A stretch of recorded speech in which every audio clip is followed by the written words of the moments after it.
भारत माता की भारत माता की वंदे वंदे जय कर्नाटक माते. ಜ್ಞಾನ ಭಾರತೀಯ ಈ ಸಭಾಂಗಣದಲ್ಲಿ ಭಾರತ ರತ್ನ ಶ್ರೀ ಅಟಲ್ ಬಿಹಾರಿ ವಾಜಪೇಯಿ ಅವರ ಸಂಸ್ಮರಣೆಯ ನಿಮಿತ್ತ ಒಂದು ವಿಶೇಷ ಸಂದರ್ಭ ಕೂಡ. ಇವತ್ತು ಅವರ ಜನ್ಮದಿನವೂ ಹೌದು, ಹಾಗೆ ಇವತ್ತಿನಿಂದ ಅವರ ಜನ್ಮ ಶತಾಬ್ದಿ ಕೂಡ ಆರಂಭ ಆಗ್ತಾ ಇದೆ. ಬರ್ತ್ ಸೆಂಟಿನರಿ ಇಯರ್ ಕೂಡ ಇವತ್ತಿನಿಂದ ಆರಂಭ ಆಗ್ತಾ ಇದೆ. ಆ ಸುಸಂದರ್ಭದಲ್ಲಿ ಇವತ್ತು ನಾಡಪ್ರಭು ಶ್ರೀ ಕೆಂಪೇಗೌಡ ವೇದಿಕೆಯ ಮುಖಾಂತರ ನಮ್ಮ ನಾಡಿನ 4 ಜನ ಗಣ್ಯರಿಗೆ ಸ್ವನಾಮಧನ್ಯರು ಅಂತ ಕನ್ನಡದಲ್ಲಿ ಒಂದು ಶಬ್ದ ಇದೆ. ಯಾರ ಬಗ್ಗೆ ನಾವು ಹೇಳಬೇಕು ಅಂತ ಇಲ್ವೋ ಅಂಥವ್ರಿಗೆ ಸ್ವನಾಮಧನ್ಯರು ಅಂತ ಹೇಳ್ತಾರೆ. ಆ ಥರ ನಮ್ಮ ರಾಜ್ಯದ 4 ಜನ ಪ್ರಮುಖ ಸ್ವನಾಮಧನ್ಯರಿಗೆ ಇವತ್ತು ನಾಡಪ್ರಭು ಕೆಂಪೇಗೌಡ ವೇದಿಕೆಯ ಮುಖಾಂತರ ಅಟಲ್ಜಿಯವರ ಜನ್ಮ ಶತಾಬ್ದಿಯ ಸಂದರ್ಭದಲ್ಲಿ, ಅಟಲ್ಜಿಯವರ ಜನ್ಮದಿನದ ಸಂದರ್ಭದಲ್ಲಿ ಸನ್ಮಾನ ಆಗುವಂಥ ಈ ಕಾರ್ಯಕ್ರಮದ ವೇದಿಕೆಯಲ್ಲಿರ್ತಕ್ಕಂಥ ಶ್ರದ್ಧೆಯರು, ಹಾಸನದ ಹರದನಹಳ್ಳಿಯಲ್ಲಿ ಹುಟ್ಟಿ ದೆಹಲಿಯವರೆಗೆ ವಿದೇಶದ ಅನೇಕ ಕಡೆಗಳಲ್ಲಿ ತಮ್ಮ ಛಾಪನ್ನು ಮೂಡಿಸಿ ದೇಶದ ಸಾಕ್ಷಿ ಪ್ರಜ್ಞೆಯ ರಾಜಕಾರಣಿ ಅಂತ ಅನ್ನಿಸ್ಕೊಂಡಿರ್ತಕ್ಕಂಥ, ವಯಸ್ಸು ಮತ್ತು ಸಕ್ರಿಯತೆ ಇದಕ್ಕೆ ತುಂಬ ಸಂಬಂಧ ಇಲ್ಲ ಅನ್ನೋದನ್ನ ಯಾವಾಗಲೂ ತೋರಿಸ್ಕೊಡುವಂಥ 2 ರಾಜಕಾರಣಿಗಳು ವೇದಿಕೆ ಮೇಲೆ ಇದ್ದಾರೆ. ಯಾಕಂದ್ರೆ ಈಗ 40 ದಾಟದ ಮೇಲೆ ಎದ್ದೇಳೋದು ಕಷ್ಟ, ಕೂತ್ಕೊಳ್ಳೋದು ಕಷ್ಟ, ಅಥವಾ ಆ ಕಾರಣಕ್ಕೆ ಓಡಾಡೋದಿಲ್ಲ, ಆ ಕಾರಣಕ್ಕೆ ಸಬೂಬ್ ಹೇಳ್ತಾರೆ, ನೆಪ ಹೇಳ್ತಾರೆ ಅನ್ನುವಂಥ ಜನರೇಷನಲ್ಲಿ ನಾವೆಲ್ಲರೂ ಬದುಕ್ತಾ ಇದೀವಿ. ನನ್ನನ್ನು ಸೇರಿಸಿ ನಾವೆಲ್ಲರೂ ಬದುಕ್ತಾ ಇದ್ವಿ. ಆದರೆ ವೇದಿಕೆ ಮೇಲೆ ಇವತ್ತಿಬ್ಬರು ಹಿರಿಯರೇನಿದ್ದಾರೆ, ಅವ್ರ ವಯಸ್ಸನ್ನು ನಾಚಿಸುವಂಥ ರೀತಿಯಲ್ಲಿ, ಅದಕ್ಕೆ ಸವಾಲೊಡ್ಡಂಥ ರೀತಿಯಲ್ಲಿ ಸಾಮಾಜಿಕವಾಗಿ ರಾಜಕೀಯವಾಗಿ ಕ್ರಿಯಾಶೀಲರಾಗಿರ್ತಕ್ಕಂಥವ್ರು. ಆ ಥರ ಇವತ್ತಿನ ವೇದಿಕೆಯಲ್ಲಿ ಇರ್ತಕ್ಕಂಥ ಮಾಜಿ ಪ್ರಧಾನಮಂತ್ರಿಗಳು, ಪ್ರಸ್ತುತ ರಾಜ್ಯಸಭಾ ಸದಸ್ಯರು ಆಗಿರ್ತಕ್ಕಂಥ ಸನ್ಮಾನ್ಯ ಎಚ್ ಡಿ ದೇವೇಗೌಡ್ರೆ, ರಾಜ್ಯದ ಉಪಮುಖ್ಯಮಂತ್ರಿಗಳಾಗಿ, ರಾಜ್ಯದ ಮುಖ್ಯಮಂತ್ರಿಗಳಾಗಿ, ಸುದೀರ್ಘ ಕಾಲ ಶಾಸಕರಾಗಿ, ರಾಜ್ಯದ ಆಡಳಿತದಲ್ಲಿ ಯಾವತ್ತೂ ಕೂಡ ಯಾರೂ ಮರೆಮಾಚಲಿಕ್ಕೆ ಸಾಧ್ಯ ಇಲ್ಲದೆ ಇರತಕ್ಕಂಥ ಒಂದು ಛಾಪನ್ನು ಮೂಡಿಸಿರ್ತಕ್ಕಂಥ ಭಾರತೀಯ ಜನತಾ ಪಕ್ಷದ ಕೇಂದ್ರೀಯ ಸಂಸದೀಯ ಮಂಡಳಿಯ ಸದಸ್ಯರು ಆಗಿರ್ತಕ್ಕಂಥ ಸನ್ಮಾನ್ಯ BS ಯಡಿಯೂರಪ್ಪನವರೇ, ಕಾರ್ಯಕ್ರಮದ ರೂವಾರಿಗಳು, ಮಾಜಿ ಉನ್ನತ ಶಿಕ್ಷಣ ಮಂತ್ರಿಗಳು, ಮಾಜಿ ಉಪಮುಖ್ಯಮಂತ್ರಿಗಳು, ಮಲ್ಲೇಶ್ವರಂ ಕ್ಷೇತ್ರದ ಶಾಸಕರು ಆಗಿರ್ತಕ್ಕಂಥ, ಹಾಗೆ ಈ ಥರದ ಅನೇಕ ವೈವಿಧ್ಯಮಯ ಕಾರ್ಯಕ್ರಮಗಳನ್ನ ತನ್ನ ಕ್ಷೇತ್ರದಲ್ಲಿ, ಬೆಂಗಳೂರಿನಲ್ಲಿ, ರಾಜ್ಯದಲ್ಲಿ ಮಾಡ್ತಾ ಇರ್ತಕ್ಕಂಥ ಡಾಕ್ಟರ್ CN ಅಶ್ವಥ್ ನಾರಾಯಣ ಅವರೇ, ಬೆಂಗಳೂರು ವಿಶ್ವವಿದ್ಯಾನಿಲಯದ ಉಪಕುಲಪತಿಗಳಾಗಿ ಒಂದು ಸ್ವಚ್ಛ ಆಡಳಿತವನ್ನು ನೀಡಿ ವಿದ್ಯಾರ್ಥಿಗಳ ಮತ್ತು ಶಿಕ್ಷಕರ ಮಧ್ಯದಲ್ಲಿ ಒಂದು ಒಳ್ಳೆಯ ಸೇತುವೆಯಾಗಿ, ಉಪಕುಲಪತಿಗಳಾಗಿ ಹೀಗಿರಬೇಕು ಅನ್ನುವಂಥ ರೀತಿಯಲ್ಲಿ ಕೆಲಸ ಮಾಡಿರ್ತಕ್ಕಂಥ ಪ್ರೊಫೆಸರ್ B ತಿಮ್ಮೇಗೌಡ್ರೆ, ಹಾಡು ಕೇಳಿರ್ತೀವಿ ನಾವು, ಭಾವಗೀತೆ ಕೇಳಿರ್ತೀವಿ, ಸಿನಿಮಾ ಗೀತೆ ಕೇಳಿರ್ತೀವಿ, ಕವಿಗಳ ಕಾವ್ಯ ಕೇಳಿರ್ತೀವಿ, ಆದರೆ ಅದು ಹುಟ್ಟು ಹೇಗಾಯ್ತು ಅಂತ ಗೊತ್ತಿರೋದಿಲ್ಲ, ಅದರ ಅರ್ಥ ಏನು ಅಂತ ಗೊತ್ತಿರೋದಿಲ್ಲ ಒಂದ್ಸಲಿ. ಅದು ಸೇರಿಸ್ಕೊಂಡಾಗ ಅದೊಂಥರ ಪಂಚಾಮೃತ ಥರ ಆಗುತ್ತೆ. ಕೇಳೋದು ಬರೀ ಹಾಲಾದರೆ ಅದರ ಹುಟ್ಟು ಉಗಮ, ಅದು ಯಾವ ಕಾರಣಕ್ಕೆ ಸೃಷ್ಟಿ ಆಯಿತು, ಇದೆಲ್ಲ ಅದೊಂದು ರೀತಿ ಪಂಚಾಮೃತ ಥರ ಇರುತ್ತೆ. ಹಾಗೆ ಕೃಷ್ಣೇಗೌಡರ ಭಾವಧಾರೆ ಕಾರ್ಯಕ್ರಮ ನಾನು 1-2 ಸಲ ಕೂತು ಪ್ರೇಕ್ಷಕನ ಕೇಳಿದ್ದೀನಿ. ಒಂದ್ಸಲಿ ನಾವು ಅಕಸ್ಮಾತ್ ಅದನ್ನು ಕೇಳಲಿಲ್ಲ ಅಂದರೆ ನಾವೇನೋ ಕಳ್ಕೊಂಡಂಗೆ ಅಂತ ಅರ್ಥ. ಹಾಗೆ ಅದನ್ನು ಕೇಳಿ ಅಂತ ನಿಮ್ಮ ಹತ್ರ ವಿನಂತಿ ಮಾಡ್ತಾ, ಸುಶಾಸನ ದಿವಸದ ಹೆಸರಿನಲ್ಲಿ ನಾಡಪ್ರಭು ಕೆಂಪೇಗೌಡ ವೇದಿಕೆಯ ಈ ಕಾರ್ಯಕ್ರಮದಲ್ಲಿ ಭಾಗವಹಿಸ್ತಾ ಇರ್ತಕ್ಕಂಥ ಎಲ್ಲ ರಾಜಕೀಯ ಕ್ಷೇತ್ರದ, ಸಾಮಾಜಿಕ ಕ್ಷೇತ್ರದ ಹಿರಿಯರೇ, ಶ್ರದ್ಧೆಯ ತಾಯಂದ್ರೆ, ಅಕ್ಕ ತಂಗಿಯರೇ, ಬಂಧುಗಳೇ, ಮಾಧ್ಯಮದ ಸನ್ಮಿತ್ರರೇ, ಹಾಗೆ ಸೇರಿರ್ತಕ್ಕಂಥ ಅನೇಕ 100 ಸಂಖ್ಯೆಯಲ್ಲಿರ್ತಕ್ಕಂಥ ಯುವ ಸನ್ಮಿತ್ರರೇ, ಸುಶಾಸನ ದಿವಸ, ಅಟಲ್ಜಿಯವರ ಜನ್ಮ ಶತಾಬ್ದಿ, ಜನ್ಮದಿನ, ಸನ್ಮಾನ್ಯ ಯಡಿಯೂರಪ್ಪನವರಿಗೆ ಸನ್ಮಾನ, ಸನ್ಮಾನ್ಯ ದೇವೇಗೌಡರಿಗೆ ಸನ್ಮಾನ, ನಾಡಪ್ರಭು ಕೆಂಪೇಗೌಡ ವೇದಿಕೆಯ ಮುಖಾಂತರ ಸನ್ಮಾನ, ಹೀಗೆ ಇವೆಲ್ಲ ಸೇರ್ಕೊಂಡ್ರೆ ಒಂದ್ಸಲಿ ನಾನು ಅನ್ಕೊಳ್ತೀನಿ ಒಂದು ಅತ್ಯಂತ ಅರ್ಥಪೂರ್ಣವಾಗಿರ್ತಕ್ಕಂಥ ಕಾರ್ಯಕ್ರಮ ಅಂತ ಅನ್ಕೊಳ್ತೀನಿ. ಯಾಕಂದ್ರೆ ನಾನು ಕೆಲಸ ಮಾಡುವಂಥ ಕ್ಷೇತ್ರದಲ್ಲಿ, ನಾನು ಜವಾಬ್ದಾರಿ ಇಟ್ಕೊಂಡಿರ್ತಕ್ಕಂಥ ಕ್ಷೇತ್ರದಲ್ಲಿ ಅರ್ಥಪೂರ್ಣವಾಗಿರ್ತಕ್ಕಂಥ ಕಾರ್ಯಕ್ರಮ ಸಿಗೋದು ಬಹಳ ಕಡಿಮೆ. ಅಬ್ಬರದ ಕಾರ್ಯಕ್ರಮ ಸಿಗುತ್ತೆ, ದೊಡ್ಡ ಕಾರ್ಯಕ್ರಮ ಸಿಗುತ್ತೆ, ಸಂಭ್ರಮದ ಕಾರ್ಯಕ್ರಮ ಸಿಗುತ್ತೆ, ಒಂದ್ಸಲಿ ಬಹಳ ಉತ್ಸಾಹ ಇರ್ತಕ್ಕಂಥ ಕಾರ್ಯಕ್ರಮ ಅದು ಸಿಗುತ್ತೆ. ಆದ್ರೆ ಅರ್ಥಪೂರ್ಣವಾಗಿರ್ತಕ್ಕಂಥ ಕಾರ್ಯಕ್ರಮ ಸಿಗೋದು ಅದು ಸ್ವಲ್ಪ ಕಷ್ಟ. ಆದ್ರೆ ಇವತ್ತು ಈ ಎಲ್ಲ ಹೆಸರುಗಳು, ನಾನು ಯಾವ್ಯಾವ ಹೆಸರುಗಳನ್ನ ಹೇಳಿದೆ, ಇವೆಲ್ಲವನ್ನು ಪೋಣಿಸ್ಬಿಟ್ರೆ ಒಂದ್ಸಲಿ ನಾಡಿನ ಸಮಾಜ ಜೀವನವನ್ನ ನಮ್ಮ ನಡುವಿನಲ್ಲೇ ತುಂಬಾ ಎತ್ತರಕ್ಕೆ ಹೋದಂತ ಎಲ್ಲ ಹೆಸರುಗಳು ಇವೆಲ್ಲ ಹೆಸರುಗಳು. ಯಾವ ಹೆಸರಿನಲ್ಲಿ ಇವೆ, ಯಾವ ಕೆಂಪೇಗೌಡರ ಹೆಸರಿನಲ್ಲಿ, ನಾಡಪ್ರಭು ಕೆಂಪೇಗೌಡರ ಹೆಸರಿನ ವೇದಿಕೆ ಮುಖಾಂತರ ಇವತ್ತಿನ ಕಾರ್ಯಕ್ರಮ ನಡೀತಾ. ಸನ್ಮಾನ್ಯ, ನಾನು ಉಲ್ಲೇಖ ಮಾಡುವಾಗ ನಮ್ಮ ವಿಧಾನ ಪರಿಷತ್ತಿನ ನಾಯಕರಾಗಿರ್ತಕ್ಕಂಥ ಸನ್ಮಾನ್ಯ ಚೆಲುವಾದಿ ನಾರಾಯಣ ಸ್ವಾಮಿ ಅವರ ಹೆಸರನ್ನ ನಾನು ಬಿಟ್ಟೆ, ಕ್ಷಮಿಸಿ ಅಂತಲೇ. ಮಿತ್ರರಾಗಿರೋದ್ರಿಂದ ಕ್ಷಮಿಸಿ ಅಂತ ಹೇಳಿ ಸುಲಭಕ್ಕೆ ಮುಂದುವರಿಬೋದು ಅಂತ ಅನ್ಕೊಂಡಿದ್ದೀನಿ ನಾನು. ಸನ್ಮಾನ್ಯ ಚೆಲುವಾದಿ ನಾರಾಯಣ ಸ್ವಾಮಿ ಅವರೇ, ನಾಡಪ್ರಭು ಕೆಂಪೇಗೌಡ ವೇದಿಕೆ ಅದು ಕೂಡ ಒಂದು ಅರ್ಥಪೂರ್ಣ. ಯಾವ ಬೆಂಗಳೂರಿನಲ್ಲಿ ಕೂತ್ಕೊಂಡಿದ್ದೀವೋ ಬೆಂಗಳೂರಿನ ನಿರ್ಮಾತ್ರ ಕೆಂಪೇಗೌಡ ನಾವು ತಿಳ್ಕೊಂಡಿದ್ದೀವಿ ಅನ್ನ. ಮಕ್ಕಳಾಗಿದ್ದಾಗ ಕಾಲೇಜ್ನಲ್ಲಿ ಶಾಲೆಯ ಮುಖಾಂತರ ಇತಿಹಾಸದ ಭಾಗವಾಗಿ ಕೆಂಪೇಗೌಡರು ಬೆಂಗಳೂರು ಇಲ್ಲಿವರೆಗೆ ವಿಸ್ತಾರ ಆಗ್ಬೇಕಾಗಿತ್ತು ಅಂತ ಕಟ್ತಿರ್ತಕ್ಕಂಥ 4 ಗೋಪುರಗಳನ್ನ ಕೂಡ ಇಲ್ಲಿರ್ತಕ್ಕಂಥ ತುಂಬಾ ಜನ ನೋಡಿದ್ದೀವಿ ಅಂತ. ಆ 4 ಗೋಪುರಗಳು ಬೆಂಗಳೂರಿನ ಇತಿಹಾಸದ ಒಂದು ಭಾಗ. ಕೆಂಪೇಗೌಡರು ಕಟ್ತಿರ್ತಕ್ಕಂಥ ಗೋಪುರ ಅದು ಇತಿಹಾಸದ ಒಂದು ಭಾಗ. ಅದನ್ನ ನೋಡ್ಬೇಕು. ನೋಡ್ಲಿಲ್ಲ ಅಂತ ಹೇಳಿದ್ರೆ ಕೆಲವೇ ದಿನಗಳಲ್ಲಿ ಅದನ್ನ ನೋಡ್ಬೇಕು. ಇವತ್ತು ಬೆಂಗಳೂರಿನಲ್ಲಿ ನಮಗೆ ಕೆರೆಗಳು ಕಾಣಿಸ್ತಾ ಇದ್ರೆ, ಇವತ್ತು ಬೆಂಗಳೂರಿನಲ್ಲಿ ನಮಗೆ ಕಟ್ಟೆಗಳು ಕಾಣಿಸ್ತಾ ಇದ್ರೆ, ಬೆಂಗಳೂರು ಮಾತ್ರ ಅಲ್ಲ, ಬೆಂಗಳೂರು ಗ್ರಾಮಾಂತರ, ಕೋಲಾರ, ರಾಮನಗರ ಜಿಲ್ಲೆ, ತುಮಕೂರು ಜಿಲ್ಲೆ 2 ತಾಲೂಕುಗಳು, ಈ ಎಲ್ಲ ಕಡೆಗಳಲ್ಲಿ ಇವತ್ತಿಗೂ ನಮಗೆ ಕೆರೆ ಕಾಣಿಸ್ತಾ ಇದ್ರೆ ಒಂದೇ ಹೆಸರು ನಾವು ನೆನ್ಪಿಟ್ಕೊಳ್ಬೇಕಾಗಿರೋದು, ಕೆಂಪೇಗೌಡರ ಹೆಸರನ್ನ. ಇವತ್ತು ಕಟ್ಟೆಗಳು ಜೀವಂತವಾಗಿದ್ರೆ, ಕಪಿಲೆ ಬಾವಿಗಳು ಜೀವಂತವಾಗಿದ್ರೆ ಒಂದೇ ಹೆಸರು ನೆನಪಿಸ್ಕೊಳ್ಬೇಕಾಗಿರೋದು ಅದು ಕೆಂಪೇಗೌಡರನ್ನ. ಬೆಂಗಳೂರಿನಲ್ಲಿ ಅನೇಕ ಮಾರುಕಟ್ಟೆಗಳನ್ನ ನಾವು ಕೇಳ್ತೀವಿ ಅಂತಲ್ಲಿ, ಸಣ್ಣ ಅನೇಕ ಮಾರುಕಟ್ಟೆಗಳನ್ನ ಕೇಳ್ತೀವಿ. ನಮ್ಮ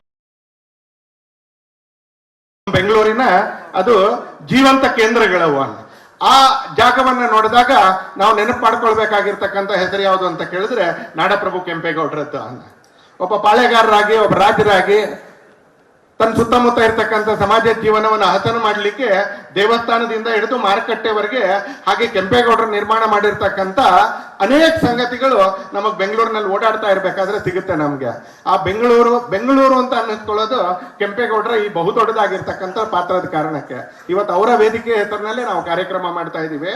ಅವ್ರದ್ದೊಂದು ಬೃಹತ್ ಆಗಿರ್ತಕ್ಕಂಥ ಪ್ರತಿಮೆ ಕೂಡ ಬೆಂಗಳೂರಿನ ಕೆಂಪೇಗೌಡ ವಿಮಾನ ನಿಲ್ದಾಣದಲ್ಲಿ ಇವತ್ತು ನಮಗೆ ಕಾಣಿಸುತ್ತೆ. ಒಂದು ಅದ್ಭುತವಾಗಿರ್ತಕ್ಕಂಥ, ಬಹಳ ಸುಂದರವಾಗಿರ್ತಕ್ಕಂಥ, ಅವ್ರ ವ್ಯಕ್ತಿತ್ವಕ್ಕೆ ತಕ್ಕನಾಗಿರ್ತಕ್ಕಂಥ ಒಂದು ಪ್ರತಿಮೆ ಕೂಡ ನಮಗೆ ಕಾಣಿಸುತ್ತೆ. ಅದಕ್ಕೂ ಕೂಡ ನಾನು ಡಾಕ್ಟರ್ ಅಶ್ವಥ್ ನಾರಾಯಣ ಅವರಿಗೆ ಅಭಿನಂದನೆಗಳನ್ನ ಸಲ್ಲಿಸಬೇಕು. ಯಾಕಂದ್ರೆ ಅದಕ್ಕೆ ಯಾರಾದ್ರೂ ಮೂಲ ಕಾರಣ ಇದ್ರೆ ಅದು ಡಾಕ್ಟರ್ ಅಶ್ವಥ್ ನಾರಾಯಣ. ಆ ಸಂದರ್ಭದಲ್ಲಿ ಅನೇಕ ದೊಡ್ಡವರು ಇರ್ಬೋದು, ಆದ್ರೆ ಆ ಕೆಲಸಕ್ಕೊಂದು ಆರಂಭ ಮಾಡಿ ಆ ಕೆಲಸವನ್ನ ಮುಕ್ತಾಯ ಮಾಡಿದ್ದು ಯಾರು ಅಂತ ಕೇಳಿದ್ರೆ ಸನ್ಮಾನ್ಯ ಅಶ್ವಥ್ ನಾರಾಯಣ ಅವರು ಮತ್ತು ಸನ್ಮಾನ್ಯ ಪ್ರಧಾನಮಂತ್ರಿಗಳು ಅದನ್ನು ಉದ್ಘಾಟನೆ ಕೂಡ ಮಾಡಿದ್ರು. ಇವತ್ತು ನಾಡಪ್ರಭು ಕೆಂಪೇಗೌಡರ ವೇದಿಕೆಯ ಮುಖಾಂತರ ಅಟಲ್ಜಿಯವರ ಜನ್ಮ ಶತಾಬ್ದಿಯ ಸಂದರ್ಭದಲ್ಲಿ ಸನ್ಮಾನ್ಯ ದೇವೇಗೌಡರಿಗೆ ಇವತ್ತು ಸನ್ಮಾನನೂ ನಡೀಲಿಕ್ಕಿದೆ ಅನ್ಸುತ್ತೆ. ಅವ್ರು ಶಾಸಕರಾಗಿ, ಸಂಸದರಾಗಿ, ರಾಜ್ಯಸಭಾ ಸದಸ್ಯರಾಗಿ, ಮುಖ್ಯಮಂತ್ರಿಯಾಗಿ, ಪ್ರಧಾನಮಂತ್ರಿಗಳಾಗಿ ಅವ್ರು ನಡೆದಿರ್ತಕ್ಕಂಥ ಕೆಲಸ, ಪ್ರಧಾನಮಂತ್ರಿಗಳಾಗಿ ಅವ್ರು ಕೆಲಸ ಮಾಡಿದ್ದಾರೆ ಅಂತ ನಮಗ್ ಗೊತ್ತು, ಜವಾಬ್ದಾರಿ ನಿರ್ವಹಿಸಿದ್ದಾರೆ ಅಂತ ನಮಗ್ ಗೊತ್ತು, ಅಧಿಕಾರ ನಿರ್ವಹಿಸಿದ್ದಾರೆ ಅಂತ ಗೊತ್ತು. ಆದ್ರೆ ಬೆಂಗಳೂರಿಗೆ ಡೆಲ್ಲಿ ಸ್ವಲ್ಪ ದೂರದಲ್ಲಿ ಇರೋದ್ರಿಂದಾಗಿ ಡೆಲ್ಲಿಯಲ್ಲಿ ಏನು ಮಾಡಿದ್ರು ಅಂತ ನೆನಪು ಮಾಡ್ಕೊಳ್ಳಿ ಅಂತ ಹೇಳಿದ್ರೆ ಬಹುಶಃ ಅವ್ರದೇ ಪಕ್ಷದ ಕಾರ್ಯಕರ್ತರಿಗೂ ಕೂಡ ಸ್ವಲ್ಪ ಕಷ್ಟ ಆಗುತ್ತೆ ಅಂತಲ್ಲ. ನಾನೊಂದು ಬರೇ 3-4 ಸಂಗತಿಗಳು ನನಗೆ ಗೊತ್ತಿರೋದನ್ನ ಹೇಳ್ತೀನಿ. ನನ್ನ ಪಕ್ಷದ ಜವಾಬ್ದಾರಿ ಕಾರಣಕ್ಕೆ ನನಗೆ ಗೊತ್ತಿರೋದನ್ನ ಹೇಳ್ತೀನಿ. ಅವ್ರು ಬರುವಾಗ, ಪ್ರಧಾನಮಂತ್ರಿ ಆಗುವಾಗ ಕಾಶ್ಮೀರದಲ್ಲಿ ಸುಮಾರು 7-8 ವರ್ಷಗಳಿಂದ ಚುನಾವಣೆ ನಡೆದಿರಲಿಲ್ಲ. ಇವ್ರ ಹತ್ರ ಇದ್ದಂತ ಬಹಳ ಕಡಿಮೆ ಅಧಿಕಾರದ ದಿನಗಳಲ್ಲಿ 11-12 ತಿಂಗಳ ಅವಧಿಯಲ್ಲಿ ಕಾಶ್ಮೀರದಲ್ಲಿ ಚುನಾವಣೆ ಮಾಡಿ ಸಹಿ ಅನ್ನಿಸ್ಕೋತಾರ ಅಂತಲೇ. ಯಾಕಂದ್ರೆ ಆಗ ಕಾಶ್ಮೀರದಲ್ಲಿ ಚುನಾವಣೆ ಮಾಡೋದು ಬಹಳ ಸುಲಭ ಇರಲಿಲ್ಲ. ಇವ್ರಿಗಿಂತ ತುಂಬಾ ಜಾಸ್ತಿ ಬಹುಮತ ಇರ್ತಕ್ಕಂಥವ್ರು ಮಾಡೋ ಧೈರ್ಯನೇ ತಗೊಂಡಿರ್ಲಿಲ್ಲ ಅಂತಲೇ. ಅಂತ ಕಾಲದಲ್ಲಿ ದೇವೇಗೌಡರು ಜಮ್ಮು ಕಾಶ್ಮೀರದ ಚುನಾವಣೆಯನ್ನ ಮಾಡಿ ತಾನೇನು ಅನ್ನೋದನ್ನ ತೋರಿಸ್ಕೊಡ್ತಾರ ಅಂತ. ದೂರದ ಜೂರಿಚ್ನಲ್ಲಿ ಆ ಕಾಲದಲ್ಲಿ ಅವರು ಪ್ರಧಾನಮಂತ್ರಿ ಆದಂತ ಕಾಲದಲ್ಲಿ ನಮ್ಮ ಪೂರ್ವೋತ್ತರ ರಾಜ್ಯಗಳೇನಿದೆ ತುಂಬಾ ಭಯೋತ್ಪಾದನೆಯಿಂದ ಸಂಕಷ್ಟದಲ್ಲಿ ಇದ್ದಂತ ದಿನಗಳು. ಆಮೇಲೆ ಅಟಲ್ಜಿ ಕಾಲದಲ್ಲಿ, ನರೇಂದ್ರ ಮೋದಿ ಅವರ ಕಾಲದಲ್ಲಿ ಈಗ ಹೆಚ್ಚು ಕಡಿಮೆ ಮುಕ್ತಾಯ ಆಗೋಗಿದೆ. ಆಗ ಉಚ್ಚಾಯದಲ್ಲಿದ್ದಂತ ದಿನಗಳು. ರಾಷ್ಟ್ರಧ್ವಜ ಹಾರ್ತಾ ಇರಲಿಲ್ಲ, ಸ್ವತಂತ್ರ ದಿನೋತ್ಸವ ಮಾಡಕ್ ಸಾಧ್ಯ ಇಲ್ಲ, ಗಣರಾಜ್ಯೋತ್ಸವ ಬಹಿಷ್ಕಾರ ಹಾಕ್ತಾರೆ, ಸ್ವತಂತ್ರವಾಗಿ ಜನಪ್ರತಿನಿಧಿಗಳು ಓಡಾಡಕ್ ಆಗೋದಿಲ್ಲ, ಭಾರತ ಅನ್ನುವಂತ ಶಬ್ದ ಸ್ವಲ್ಪ ಅಪಾಯಕಾರಿ ಅನ್ನುವಂತ ಇದ್ದಂತ ದಿನಗಳು. ನಾಗಾ ಬಂಡುಕೋರರ ಜೊತೆ ಸಂಧಾನ ಮಾಡ್ತಾ ಮಾಡ್ತಾ ಮಾಡ್ತಾ ಮಾತುಕತೆ ಮಾಡ್ತಾ ದೂರದ ಜೂರಿಚ್ನಲ್ಲಿ ಅವ್ರ ಜೊತೆ ಒಪ್ಪಂದಕ್ಕೆ ಸಹಿ ಆಗ್ತಾರೆ ಅಂತಾರೆ. ನಾಗಾ ಬಂಡುಕೋರರ ಜೊತೆ ಒಂದು ಶಾಂತಿಯ ಪ್ರಸ್ತಾವಕ್ಕೆ, ಒಪ್ಪಂದಕ್ಕೆ ಜೂರಿಚ್ನಲ್ಲಿ ಸಹಿ ಆಗ್ತಾರೆ ಸನ್ಮಾನ್ಯ ದೇವೇಗೌಡರು. IT ಇಂಡಸ್ಟ್ರಿಗೆ ಟ್ಯಾಕ್ಸ್ ಹಾಲಿಡೇ ಅನ್ನು ಕೊಟ್ಟಂತ ಮೊದಲನೇ ಪ್ರಧಾನಮಂತ್ರಿ ದೇವೇಗೌಡರು. ನಾವು ದೇವೇಗೌಡರನ್ನ ಕೃಷಿಗೋ ಅಥವಾ ರಾಗಿ ಮುದ್ದೆಗೋ ಅನೇಕ ಪತ್ರಕರ್ತರು ಅಲ್ಲಿಗೆ ನಿಲ್ಲಿಸ್ಬಿಡ್ತಾರ ಅಂತಲ್ಲಿ. ಆದ್ರೆ IT ಇಂಡಸ್ಟ್ರಿಗೆ ಟ್ಯಾಕ್ಸ್ ಹಾಲಿಡೇ ಕೊಟ್ಟಂತ ಮೊದಲನೇ ಪ್ರಧಾನಮಂತ್ರಿ. ಯಾಕಂದ್ರೆ ಎಲ್ಲಿ ಬೆಳವಣಿಗೆಗೆ ಸಾಧ್ಯತೆ ಇದೆ ಅಂತ ಗುರುತಿಸೋದಿದೆಯಲ್ಲ, ಅದೊಬ್ಬ ನಾಯಕನ ಲಕ್ಷಣ ಅಂತಲೇ. ಆಮೇಲೆ ಅದನ್ನ ಮುಂದೆ ತಗೊಂಡಂತ ಸಾವಿರಾರು ಜನ ಇರ್ತಾರೆ. ಆದ್ರೆ ಇಲ್ಲಿ ಬೆಳವಣಿಗೆ ಅದೊಂದು ಬೀಜ ಇದೆ ಅನ್ನೋದನ್ನ ಗುರುತಿಸಬೇಕಾಗಿರ್ತಕ್ಕಂಥದ್ದು ಒಬ್ಬ ನಾಯಕನ ಲಕ್ಷಣ. ಅದನ್ನ ಗುರುತಿಸಿ ಆ ಕಾಲದಲ್ಲಿ IT ಇಂಡಸ್ಟ್ರಿಗೆ ಟ್ಯಾಕ್ಸ್ ಹಾಲಿಡೇ ಕೊಟ್ಟಂತ ಒಬ್ಬ ಧೀಮಂತ ರಾಜಕಾರಣಿ, ನಾಯಕ, ಪ್ರಧಾನಮಂತ್ರಿ ಸನ್ಮಾನ್ಯ ದೇವೇಗೌಡರು. ಇವತ್ತು ಅವರಿಗೆ ಸನ್ಮಾನ ನಡೀತಾ ಇದೆ. ನಾನು ಅನ್ಕೊಳ್ತೀನಿ ನಮ್ಮಂತ ಅನೇಕರಿಗೆ ಆ ಸನ್ಮಾನದ ಕಾರ್ಯಕ್ರಮದಲ್ಲಿ ಇರುವಂತದ್ದೇ ಒಂದು ಭಾಗ್ಯ. ಇನ್ನು ಯಡಿಯೂರಪ್ಪನವರು ತುಂಬಾ ಇತ್ತೀಚೆಗೆ ಅಂತ ಆಗಿರೋದ್ರಿಂದಾಗಿ ನಾನು ಬಹಳ ಹೇಳಬೇಕು ಅಂತ ಏನಿಲ್ಲ. ಯಾಕಂದ್ರೆ ನೆನಪುಗಳು ಇಲ್ಲಿರ್ತಕ್ಕಂಥವ್ರಿಗೆ ಹಸಿರಾಗಿದೆ ಅಂತ. ಬೆಂಗಳೂರು ಮೈಸೂರು ರೋಡಲ್ಲಿ ಹೋಗ್ಬೇಕಾದ್ರೆ ಕೆಂಗೇರಿ ಹತ್ರ ಒಂದು ಫಿಸಿಕಲ್ ಪಾಲಿಸಿಯ ಒಂದು ಇನ್ಸ್ಟಿಟ್ಯೂಟ್ ಇದೆ. ಈ ಕಡೆಯಿಂದ ಹೋಗ್ತಾ ಇರ್ಬೇಕಾದ್ರೆ ಎಡಗಡೆ ಅಂತ. ಬಹಳ ಜನ ಭಾರತೀಯ ಜನತಾ ಪಕ್ಷದವ್ರಿಗೂ ಅಧಿಕಾರಿ ವರ್ಗದವ್ರಿಗೂ ಗೊತ್ತಿಲ್ಲ ಅಂತಲೇ. ಅದ್ ಯಾಕೆ ಅಲ್ಲಿದೆ ಅಂತ ಗೊತ್ತಿಲ್ಲ. ಅದು ಇಡೀ ದೇಶದ ಫಿಸಿಕಲ್ ಪಾಲಿಸಿಯ ಇನ್ಸ್ಟಿಟ್ಯೂಟ್. ಅದು ನೀವು ಕೆಂಗೇರಿ ಹತ್ರ ಹೋಗ್ತಾ ಇರ್ಬೇಕಾದ್ರೆ ಎಡಗಡೆ ಕೆಂಪು ಕಟ್ಟಡ ಒಂದು ಕಾಣಿಸುತ್ತೆ. ಅದು ಸನ್ಮಾನ್ಯ ಯಡಿಯೂರಪ್ಪನವರು 7ಕ್ಕಿಂತ ಹೆಚ್ಚು ಸಲ ಬಜೆಟ್ ಮಂಡಿಸುವಂತ ಸಂದರ್ಭದಲ್ಲಿ ಆರ್ಥಿಕ ಶಿಸ್ತು ಅನ್ನೋ ಒಂದು ಶಬ್ದವನ್ನ ಆಡಳಿತದಲ್ಲೂ ಉಪಯೋಗಿಸ್ತಾರೆ, ಪತ್ರಿಕೆಗಳಲ್ಲೂ ಉಪಯೋಗಿಸ್ತಾರೆ, ಫಿಸಿಕಲ್ ಡಿಸಿಪ್ಲಿನ್ ಅನ್ನೋ ಶಬ್ದವನ್ನ ಉಪಯೋಗಿಸ್ತಾರೆ ಅಂತ. ಅವರು ಬಜೆಟ್ ಮಂಡಿಸ್ತಾ ಇರ್ಬೇಕಾದ್ರೆ ಆ ಫಿಸಿಕಲ್ ಡಿಸಿಪ್ಲಿನ್ ಅನ್ನು ಏನ್ ಕಾಪಾಡಿಕೊಂಡ್ರು. ಯಾಕಂದ್ರೆ ಒಬ್ಬ ರಾಜಕಾರಣಿ ಆದವನಿಗೆ, ಬಜೆಟ್ ಮಂಡಿಸೋವನಿಗೆ ಜನಪ್ರಿಯತೆಯ ಹುಚ್ಚು ತುಂಬಾ ಜಾಸ್ತಿ ಇರುತ್ತೆ. ನಾನು ಅಲ್ಲಿ ದುಡ್ಡು ಕೊಟ್ಟೆ, ಇಲ್ಲಿ ದುಡ್ಡು ಕೊಟ್ಟೆ, ಅಲ್ಲಿ ದುಡ್ಡು ಕೊಟ್ಟೆ, ಇಲ್ಲಿ ದುಡ್ಡು ಕೊಟ್ಟೆ, ಕಡೆಗೆ ಎಲ್ಲಿಗೂ ದುಡ್ಡು ಕೊಡಕ್ ದುಡ್ಡೇ ಇರೋದಿಲ್ಲ, ಕೊಟ್ಟೆ ಅನ್ನೋದು ಪೇಪರ್ನಲ್ಲಿ ಮಾತ್ರ ಇರುತ್ತೆ ಅಂತ. ಅದರ ಮಧ್ಯದಲ್ಲಿ ಫಿಸಿಕಲ್ ಡಿಸಿಪ್ಲಿನ್ ಅನ್ನೋದು ಕೆಲವ್ರು ಮಾತ್ರ ಮನಸ್ಸಿನಲ್ಲಿ ಇರುತ್ತೆ, ಅದನ್ನ ಸಾಧಿಸ್ತಾರ ಅಂತಾರೆ. ಆ ತರ ಫಿಸಿಕಲ್ ಡಿಸಿಪ್ಲಿನ್ ಅನ್ನು ಸಾಧಿಸಿದವರು ಸನ್ಮಾನ್ಯ ಯಡಿಯೂರಪ್ಪನವರು. ಅವ್ರು ಮಾಡಿರೋ ಇನ್ನೂ ತುಂಬಾ ಇದೆ. ಅದಕ್ಕೆ ಭಾರತೀಯ ಜನತಾ ಪಕ್ಷ ಅಲ್ಲ, ಕಾಂಗ್ರೆಸ್ನವ್ರ ಸರ್ಕಾರ ಇದ್ದಾಗ ಆ ಕಾರಣಕ್ಕೆ ಆ ಇನ್ಸ್ಟಿಟ್ಯೂಟ್ ಕರ್ನಾಟಕಕ್ಕೆ ಬರುತ್ತೆ, ಅದು ಬೆಂಗಳೂರಿನಲ್ಲಿ ಸ್ಥಾಪನೆ ಆಗುತ್ತೆ. ಅದು ಒಂದು ರೀತಿಯಲ್ಲಿ ಪಾರಿತೋಷಕ ತರ, ಯಡಿಯೂರಪ್ಪನವರ ಫಿಸಿಕಲ್ ಡಿಸಿಪ್ಲಿನ್ ಪಾಲಿಸಿಯ ಪಾರಿತೋಷಕ ತರ ಆ ಇನ್ಸ್ಟಿಟ್ಯೂಟ್ ಸಿಗುತ್ತೆ. ಶೂನ್ಯ ಬಡ್ಡಿ ದರದಲ್ಲಿ ಸಾಲ ಇರ್ಬೋದು, ಪಂಪ್ಸೆಟ್ಗಳಿಗೆ ಉಚಿತ ವಿದ್ಯುತ್ ಇರ್ಬೋದು, ಭಾಗ್ಯಲಕ್ಷ್ಮಿ ಯೋಜನೆ ಇರ್ಬೋದು. ಎಷ್ಟು ಬಂಡ್ರು ಕೆಲವರು ಅಂತ ಕೇಳಿದ್ರೆ, ಇವತ್ತು ಬಂದಿರತಕ್ಕಂಥ ಸರ್ಕಾರ 18 ವರ್ಷ ಆದ್ಮೇಲೆ ಆ ಹೆಣ್ಣುಮಗಳಿಗೆ ಹಣ ಕೊಡಬೇಕು, ಕೇವಲ ಬಿಜೆಪಿ ಸರ್ಕಾರ ಆರಂಭ ಮಾಡ್ತು, ಯಡಿಯೂರಪ್ಪನವರು ಆರಂಭ ಮಾಡಿದ್ರು ಅಂತ ಬಂಡ್ಗೆಟ್ಟಿರ್ತಕ್ಕಂಥ ಇವತ್ತಿನ ಸರ್ಕಾರ ಆ ಭಾಗ್ಯಲಕ್ಷ್ಮಿ ಪಾಲಿಸಿಯನ್ನ ಕೊಡ್ತಾ ಇಲ್ಲ ಒಂದ್ಸಲಿ. ಗವರ್ನೆನ್ಸ್ ಯಾವಾಗ್ಲೂ it is in continuous tense. ಅದು ಆಗ ಯಡಿಯೂರಪ್ಪನವ್ರ ಸರ್ಕಾರ ಇತ್ತು, ಅದಾದ್ಮೇಲೆ ಮತ್ತಾರ್ದೋ ಸರ್ಕಾರ ಬಂತು, ಅದಾದ್ಮೇಲೆ ಇನ್ನೊಬ್ರ ಸರ್ಕಾರ ಬಂತು. ಅವ್ರು ಮಾಡಿದ್ದನ್ನು ನಾನ್ ಮುಂದುವರ್ತಲ್ಲ, ನಾನ್ ಮಾಡಿದ್ದೇನೆ ಇನ್ನೊಬ್ರು ಮುಂದುವರ್ತಲ್ಲ ಅಂತ ಹೇಳಿದ್ರೆ ರಾಜ್ಯ ನಡೆಯೋದಿಲ್ಲ ಅನ್ಸತ್ತೆ. ರಾಜ್ಯ ನಡೆಯೋದಿಲ್ಲ. Governance is always a continuous tense. ಅವ್ರು ಮಾಡಿರೋದನ್ನ ನಾವು ಮಾಡ್ಬೇಕಾಗತ್ತೆ, ಹೊತ್ಕೊಳ್ಳೇಬೇಕಾಗತ್ತೆ. ಕೆಲವು ಸಲ ಕೆಟ್ಟದನ್ನು ಹೊತ್ಕೊಳ್ಬೇಕಾಗತ್ತೆ, ಒಳ್ಳೇದನ್ನಂತೂ ಮುಂದುವರಿಸಲೇಬೇಕಾಗತ್ತೆ. ಭಾರತೀಯ ಜನತಾ ಪಕ್ಷದ ಅಥವಾ ಅಟಲ್ಜಿ ಅವ್ರ ರೀತಿ ನೋಡಿ ಅಂತಲೇ ನರೇಂದ್ರ ಮೋದಿ ಅವರು ಬಂದಾಗ ಆಧಾರ್ ಕಾರ್ಡ್, ಆ ಆಧಾರ್ ಕಾರ್ಡ್ ಅನ್ನ ಬಹಳ ದೊಡ್ಡ ಪ್ರಮಾಣದಲ್ಲಿ ಕೆಟ್ಟ ರೀತಿಯಲ್ಲಿ ಅದು ನಡೀತಾ ಇತ್ತು. ಮೋದಿ ಅವರು ಬಂದಾಗ ಅದನ್ನ ಸುಧಾರಿಸಿ ಮುಂದುವರಿಸಿಕೊಂಡು ಹೋದ್ರು. ವ್ಯಕ್ತಿ ಕೂಡ ಬದಲಾಯಿಸಲಿಲ್ಲ, ನಂದನ್ ನಿಲೇಕಣಿನ ಕೂಡ ಬದಲಾಯಿಸಲಿಲ್ಲ. ಯಾಕಂದ್ರೆ ಸರ್ಕಾರಗಳಷ್ಟು ಆ ತರ ಸಣ್ಣ ಮನಸ್ಸಿನಿಂದ ಸರ್ಕಾರ ನಡೆಸಕ್ ಆಗೋದಿಲ್ಲ. ಯಾವತ್ತು ವ್ಯಕ್ತಿನೂ ಬದಲಾಯಿಸಲಿಲ್ಲ, ಪಾಲಿಸಿನೂ ಬದಲಾಯಿಸಲಿಲ್ಲ. ಹೀಗೆ ಸರ್ಕಾರ ನಡಿಬೇಕಾಗಿರ್ತಕ್ಕಂಥ ರೀತಿ. ಆದ್ರೆ ಇವತ್ತು ನಮಗ್ ಸಿಗೋದು ಅನೇಕ ಕಡೆಗಳಲ್ಲಿ ಬಂಡ್ಗೆಟ್ಟ ಸರ್ಕಾರಗಳು ಅಥವಾ ಲಜ್ಜೆಗೆಟ್ಟ ಅಧಿಕಾರಸ್ಥರು ಅಂತಲೇ. ಇವತ್ತು ಆ ಭಾಗ್ಯಲಕ್ಷ್ಮಿ ಪಾಲಿಸಿನೇ ಕ್ಯಾಶ್ ಆಗ್ತಾ ಇಲ್ಲ. ಆತರ ಭಾಗ್ಯಲಕ್ಷ್ಮಿ ಯೋಜನೆಯನ್ನು ಜಾರಿಗೆ ತಗೊಂಡು ಬಂದು ಬಡ ಹೆಣ್ಣು ಮಕ್ಕಳಿಗೆ ಆಧಾರವಾಗಿ ನಿಂತ್ಕೊಂಡಿರ್ತಕ್ಕಂಥ ಒಂದು ಸರ್ಕಾರ ನಡೆಸಿದವರು ಸನ್ಮಾನ್ಯ ಯಡಿಯೂರಪ್ಪನವರು ಅಂತ. ಬಜೆಟ್ ನಲ್ಲಿ ಕೃಷಿ ಬಜೆಟ್, ಹಸಿರು ಬಜೆಟ್ ಮೊದಲನೇ ಬಾರಿಗೆ ತಗೊಂಡು ಬಂದು ಬಜೆಟ್ ಒಳಗಡೆ ಒಂದು ಕೃಷಿ ಬಜೆಟ್ ಅನ್ನ ಮಂಡಿಸಿರ್ತಕ್ಕಂಥವ್ರು ಸನ್ಮಾನ್ಯ ಯಡಿಯೂರಪ್ಪನವರು.